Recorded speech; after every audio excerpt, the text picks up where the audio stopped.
Cute, friendly looking but Dangerous animals. they may be cute, but the hippopotamus is an aggressive wild animal and one of the deadliest. One would think that the hippopotamus' large size would slow it down. But no. These creatures can run faster than humans and will attack anything with no predictable pattern.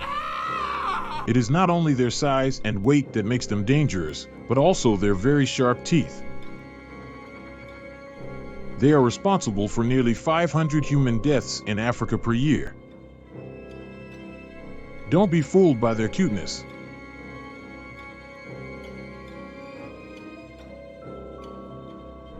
Full video on cute, friendly looking but dangerous animals coming soon. Thanks for watching.